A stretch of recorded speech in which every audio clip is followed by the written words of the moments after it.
अस्सलाम वालेकुम, this is Usama और आप देख रहे हैं उसामा टॉक्स। आज की मेरी वीडियो होने वाली है कतर वर्ल्ड कप 2022 के टॉपिक पे। चलें वीडियो को आगे बढ़ाते हैं। मेरा मेन टॉपिक है वर्ल्ड कप को जो कंट्रोवर्सी सराउंड किए हुए हैं उनके बारे में बात करना। तो वर्ल्ड कप जब बिड कतर ने जीती थी यूरोपियंस को, उसी टाइम से दर्द शुरू हो गया था कि यूरोपियंस और अमेरिकन को कि एक मिडल ईस्टर्न कंट्री को क्यों वर्ल्ड कप की बिड मिल गई है above the countries like USA and England. England बार बार काफ़ी सालों से बिड कर रहा है, लेकिन पहले साउथ अफ्रीका उससे बिड जीत गया, उसके बाद रशिया उससे बिड जीत गया और अब यूएसए को बिड में हराया था कतर ने। अगला वर्ल्ड कप यूएसए में होने जा रहा है, खैर वो किसी और दिन की बात है। बट फिलहाल के लिए यूएसए से कतर जीत गया था क्योंकि कतरियों ने बहुत पैसा बहाया था। 26 मेंबर कमेटी होती है जो वर्ल्ड कप गिफ्ट करती है बिड करने वाले कंट्रीज़ को, तो उन्होंने यूनानिमस डिसीजन दिया था ये वर्ल्ड कप कतर को देने के लिए।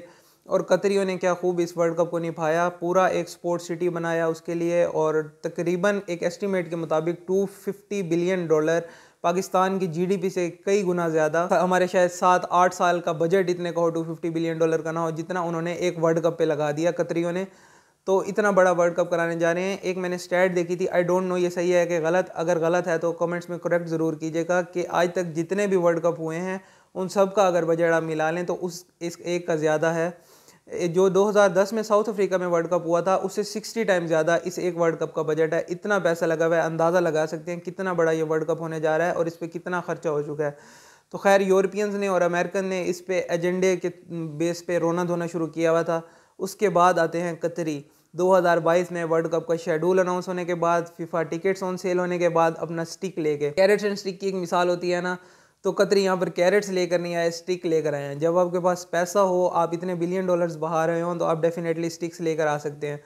तो कतरी आए उसके बाद स्टिक्स लेकर। सबसे पहले उन्होंने एलजीबीटी फ्लैग्स बैन कर दिए, गे कपल्स बैन कर दिए और उन्होंने गे कपल्स का एक रूम में ठहरना आई थिंक बैन कर दिया।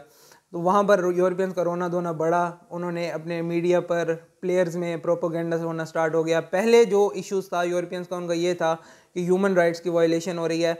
मैं इस चीज़ को सपोर्ट बिल्कुल नहीं करूँगा, किसी को करना भी नहीं चाहिए। हर मुल्क में एक्सप्लॉइट किया जाता है, तो पाकिस्तानी, इंडियन, बंगाली, इस तरह के जो गरीब मुल्कों से वहाँ पर लोग कमाने जाते हैं, उस तरह के मज़दूरों के राइट्स को वायलेट किया गया और कई लोगों ने अपनी जान से हाथ धोए। कतर जैसे एक्सट्रीम वेदर में स्टेडियम्स को बनाते हुए, कंस्ट्रक्शंस के दौरान जो पूरा एक स्पोर्ट्स सिटी उन्होंने बिल्ड किया है उसको बनाते हुए, तो इस बेस पर पहले उनका रोना धोना लगा रहा। तो उनका रोना धोना इस बात पर कई किसी हद तक दुरुस्त भी था, लेकिन सबसे पहले किसी और पर तनकीद करने से पहले हमें अपने अंदर भी झांकना चाहिए।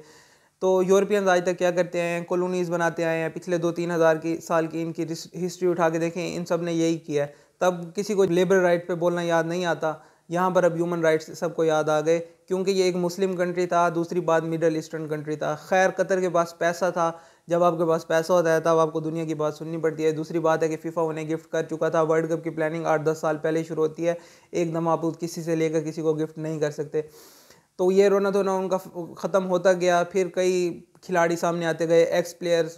ये अब बात नोट करने वाली है कि कोई भी करंट प्लेयर ने नहीं कहा कि मैं वर्ल्ड कप नहीं खेलने जाऊंगा, मैं वर्ल्ड कप का बॉयकॉट करूंगा। सिर्फ एक्स प्लेयर रोना धोना करते रहे। वर्ल्ड कप विनिंग कैप्टन है फिलिप लाम जर्मनी के, उन्होंने कहा मैं वर्ल्ड कप जर्मनी के साथ नहीं जाऊंगा और जर्मनी को सपोर्ट ज़रूर करूंगा लेकिन घर से करूंगा, मैं कतर को सपोर्ट नहीं कर सकता। खैर इस तरह के काफ़ी सारे वाक़यात और बयानात देखने में सामने आते रहे, लेकिन चीज़ें आगे बढ़ती गईं। और अब जब वर्ल्ड कप का टाइम बिल्कुल सर पे आ गया, कतर ने स्टिक दिखाना शुरू की, तो यूरोपियंस का एक बार फिर रोना धोना शुरू हो गया, ख़ास तौर पर एलजीबीटी को बैन करने की वजह से। और दूसरी बात, अब बिल्कुल रिसेंट में 1-2 हफ्ते पहले आके कतर ने स्टेडियम्स के अंदर लिकर भी बैन कर दिया, मतलब आप शराब नोशी स्टेडियम्स के अंदर नहीं कर सकते। तो इस बात पर उन्होंने रोना धोना शुरू कर दिया। खैर इस बात पर जब रोना धोना शुरू हुआ तो कतरी भी सामने आए बयानात में और यूरोपियंस भी, बड़े बड़े नाम सामने आए जिन्होंने कतर को इस चीज़ पर सपोर्ट किया।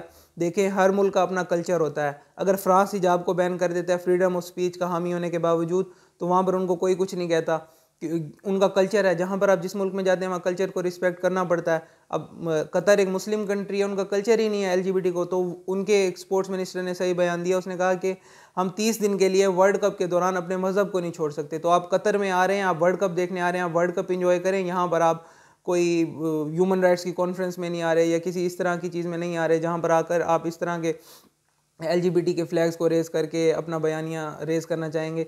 तो उन्होंने बिल्कुल ये एक ठीक बयान दिया। उसके बाद पियर्स मॉर्गन ने एक अमेरिकन जर्नलिस्ट को लाइव टीवी पर इसी बात पर गंदा किया कि यूरोपियंस की हिपोक्रेसी है, किसी मुल्क में कुछ भी होता है तो उसको सपोर्ट किया जाता है। अब जब ये कतर कर रहा है इस वजह से कि कतर एक मुस्लिम कंट्री है तो सारे इसको बॉयकॉट करने की बात कर रहे हैं, लेकिन इतना बड़ा मेगा इवेंट है, इसको आप बॉयकॉट नहीं कर सकते।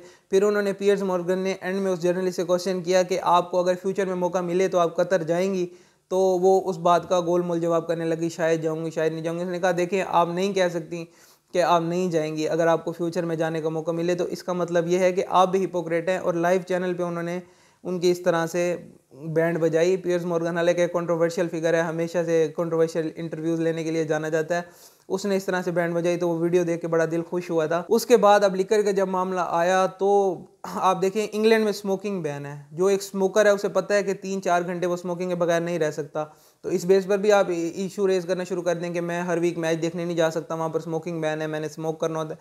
उस कंट्री का लॉ है, आप फुटबॉल देखने जा रहे हैं, आप स्मोकिंग करने नहीं जा रहे। अगर आपको नहीं जाना तो आप ना जाएं, अगर आप स्मोकिंग को नहीं छोड़ सकते। अगर आप फुटबॉल देखने जा रहे हैं तो आप फुटबॉल देखने जाएं। इसी तरह फ्रांस है, वहाँ पर भी लिकर ग्राउंड में स्टेडियम में अलाउ नहीं है, वहाँ पर भी कोई शराब नहीं पी सकता, तो फिर आप फ्रांस में भी मैचेस देखने ना जाएं फुटबॉल के। इसी तरह अब कतर ने बैन किया, चूंकि एक मुस्लिम कंट्रीज़ है, उन्होंने अपने कल्चर की बेस पर, अपने रिलीजन की बेस पर किया, तो लिबरल्स को, एथीस्ट को, यूरोपियंस को इस बात से मसला हो रहा था। कतर ने भी अपने कल्चर की बेस पे बैन किया, उनका कल्चर है वो नहीं पीने देते। उन्होंने आपको पब्स में तो बैन नहीं किया, वो 1 महीने के लिए तो आपको नहीं कह रहे कि आप शराब छोड़ दें।